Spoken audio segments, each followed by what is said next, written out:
The movie opens with Barry Allen, better known for his superhero name, The Flash, member of the Justice League. When his mother Nora got murdered and his father Henry got arrested for a crime he didn't commit, Barry was determined to prove his father's innocence. Barry was already running late for work when he received a call about a robbery gone wrong in Gotham City. Barry used his super speed to help and protect the people of the city from the sinkhole, while Batman chased down the terrorists. After helping Batman, he immediately went to work, where he got reprimanded again for being late. After work, Barry and his friends saw their boss talking to reporters just outside the research center. Upset at what he heard, Barry walked away, not realizing that one of the reporters had noticed him. The reporter called his name, and Barry realized that the reporter was actually a woman named Iris West, whom he went to school with. The two of them walked together, catching up. Barry learned that Iris knew about his father getting arrested and that she was actually working on a paper about it. Barry defended his father and told Iris that his father didn't kill his mother. Upset, Barry walked away from Iris. Barry went back to his apartment, where he saw a package in front of his door. He checked the package and called his father in prison.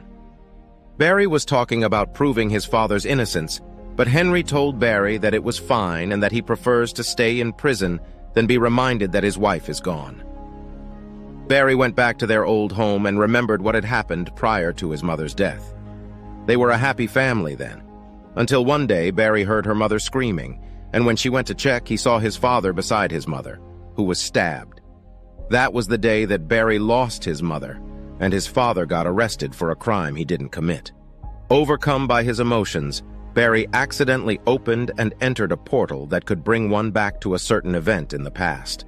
After realizing what had happened, Barry decided to tell Bruce about it, and disregarded Bruce's warnings when the latter said that being able to run at the speed of light and go back to a certain part of the past would have consequences. Iris visited Barry's apartment, and the two of them had a talk. Barry showed Iris the footage of his father in the store, buying the tomatoes his mother was asking for, when he suddenly realized something. Barry figures out that if he can travel back to the past using a speed force, then he could change the course of his mother's life, and he might just be able to save his mother from being murdered and his father from being arrested. Barry quickly leaves his apartment, leaving Iris behind. Using speed and force, Barry traveled back to the time his mother was buying groceries. Since Nora forgot to buy tomatoes when she was buying groceries, she had to tell Henry to buy him some. And when Henry was out buying tomatoes, that's when Nora was attacked and killed. Barry wanted to change that to prevent his father from leaving the house without interacting with anyone from the past. When he arrived in the past, he put a can of tomatoes in his mother's basket and left the timeline immediately after. While traveling, he saw images of his mother still alive when suddenly someone punched him out of the speed force. Barry realized that she ended up in an alternative 2013 where Barry's mother was still alive. It was the same day he first got his powers. Changing his clothes, he went inside the house and was so happy to see his mother alive and well. He left later on to avoid any more interruptions, only to bump into himself. He covered his face, but the other Barry in that timeline managed to take the boxers off his face and fainted when he saw they both looked alike. When the other Barry woke up, Barry explained everything to him and showed him his powers. When it started raining, Barry asked the other Barry what day it was. To avoid confusion, we will call the other Barry 2013 Barry. 2013 Barry answered that it was September 29th, and Barry realized that it was the day he first got his powers. Barry panicked because 2013 Barry needed to get those powers. If not, there's a possibility that present-day Barry would lose powers too. They went to the research center and sneaked inside. When 2013 Barry learned that he was going to be electrocuted before he got his powers, he tried to leave, but Barry pushed him back down. Suddenly, lightning struck the two of them. 2013 Barry was dizzy after getting struck by the lightning, so Barry had to carry him out. As they were going to leave the research center, Barry was shocked when he realized that he had lost his powers. Barry took 2013 Barry back to his room, where he got overly excited after learning that he now has powers. 2013 Barry ran out using his super speed, and because he still wasn't used to the powers he now has, he lost control and caused an accident in the middle of the road. He went back home naked, and Barry tried talking to him, but he kept on doing silly things and not listening to Barry at all. The next day they went to the park, and Barry let 2013 Barry borrow his ring, which had his suits on. 2013 Barry activated the ring and used his super speed to put on the suit. They then noticed the other people panicking over something. So they went to check it out, and Barry realized that it was Zod. He explained to 2013 Barry who Zod was and what was going to happen now that Zod was here. He then states that he's going to find the other Justice League members to ask for help in stopping Zod.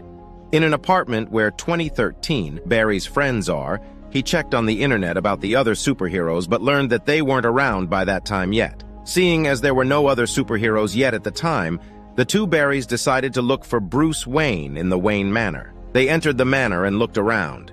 A bearded man was seen sneaking up behind them, and he suddenly attacked the two Barrys.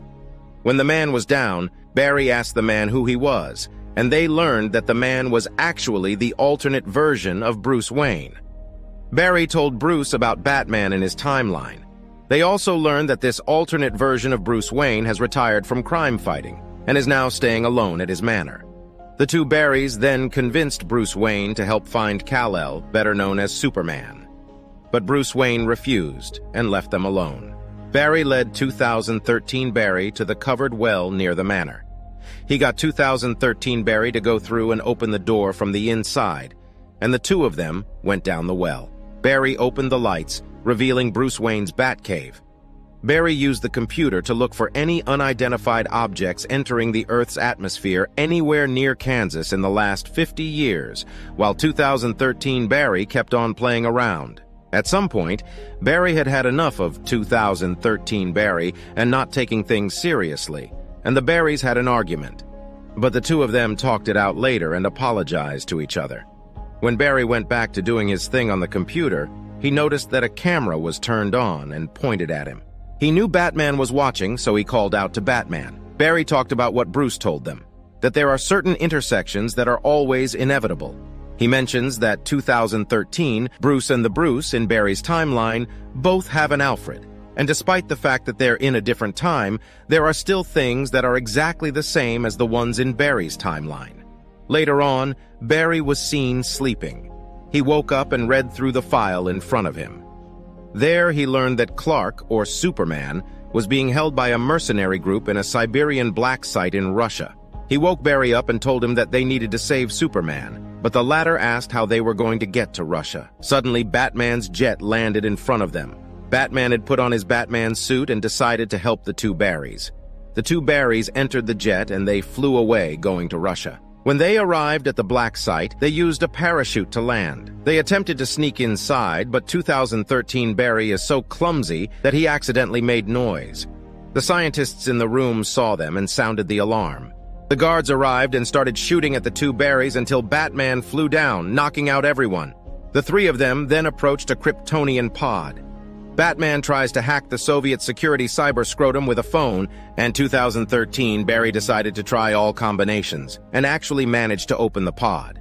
But instead of Superman, they saw Kara, or Supergirl, instead. They rescued Kara and ran away from the facility, only to be cornered. Kara, now out of the Kryptonian pod, gained strength and easily beat everyone. They brought Kara to Wayne Manor and let her rest. When she woke up, Barry reminded her that they went to the black site to find Kal-El, but found her instead. When Kara asked them why they were looking for Kal-El, Barry said that he was friends with Kal-El. They realized that Kal-El and Kara's pods got separated, and only Kara's pod made it to Earth. Kara saw the news playing behind the two Barrys and saw that Zod was on Earth. She put on her Supergirl suit, and when 2013 Barry noticed that Kara was having a hard time due to her headache, he asked her if she was feeling fine. Kara showed him by destroying a statue just by blowing on it. Meanwhile, Barry and Bruce were talking. Barry requested for Batman to recreate the original accident so he could get his powers back, but it failed and almost killed Barry. Seeing his situation, 2013 Barry tried to stop them, but Barry refused and asked Batman to electrocute him again before passing out. Kara then carried Barry up, taking him into the storm. Barry got struck by lightning and finally gained his powers back. 2013 Barry gave him back his ring and showed off the suit he made for himself. They prepared to fight Zod and his forces. The two Barrys decided to fight Zod's men to slow them down for Kara, who was facing Zod. Meanwhile, Kara learned that Zod intercepted infant Kal-El's journey to Earth and killed him when he realized that Kal-El didn't have the growth codex they were looking for. Now, they're after Kara, as she is the one who has the codex. Enraged, Kara attacked Zod while Batman was seen fighting Zod's ships. At first, they seemed to be winning. That was until Bruce's jet got hit, and Zod killed Kara before retrieving the codex from her. Bruce decided to sacrifice himself and hit one of Zod's ships with his jet. The two Barrys then traveled back through time so they could have another chance to save Batman and Supergirl. But it still ended the same way. Kara and Bruce still died. Desperate, 2013, Barry tried to travel back through time again, but Barry stopped him, now having realized what Bruce meant when he said going back to the past still wouldn't stop the inevitable. Barry told 2013 Barry that he only went back in time so he could try and save his mother, but Barry now knows that saving her wouldn't fix anything. It would only change the course of the world for the worse. So, Barry planned on undoing what he'd done. 2013 Barry refused, angry that Barry was giving up just like that. He believes that he can save everyone and that nobody will die. Barry reminded the other Barry about what their mother used to tell them. Not every problem has solutions, and sometimes it's better to let go. It only angered 2013 Barry further, as he thinks Barry was just going to let their mom die. 2013 Barry ran away, and just as Barry wanted to chase after him, he was stopped by the Dark Speedster who once knocked him out of the Speed Force. It was then revealed that the Dark Speedster was actually the future 2013 Barry, who spent years trying to save the world from Zod. He made Barry create him and knock him out of the Speed Force so he could proceed with his plan. When he learned that the original Barry was going to get on his way by reversing the timeline, the future 2013 Barry decided to kill him. The future 2013 Barry moved to stab Barry, but 2013 Barry jumped in front of him and sacrificed himself. Since 2013, Barry and the future 2013 Barry were one. They both died after the incident. After that, Barry traveled back to the time when her mother forgot the can of tomatoes. Nora saw him, and since he was supposed to still be a child at that time, she didn't recognize him. She only thought that he was a sad guy and comforted him. Barry froze the time and took the can of tomatoes from Nora's cart. He cried as he looked at his mother one last time before putting the can of tomatoes back on the shelf, ready to go back to his own timeline. However, he saw the camera and decided to make a minor change to create new evidence that would help prove his father's innocence. He went back to the present and made his way to court, where the trial had begun. The lawyer showed the now changed footage of Henry taking a can of tomatoes from the top shelf, which showed his face to the camera, proving that he wasn't at the scene when the crime happened and proving his innocence. After the trial, he received a call from Bruce, who congratulated him on winning the trial. Then Bruce arrived, and Barry was shocked to see a different man. Due to Barry's timeline change, Bruce's appearance has changed once again. In a post-credits scene, Barry was seen telling a drunk Arthur Curry, also known as Aquaman, about his travels through the multiverse.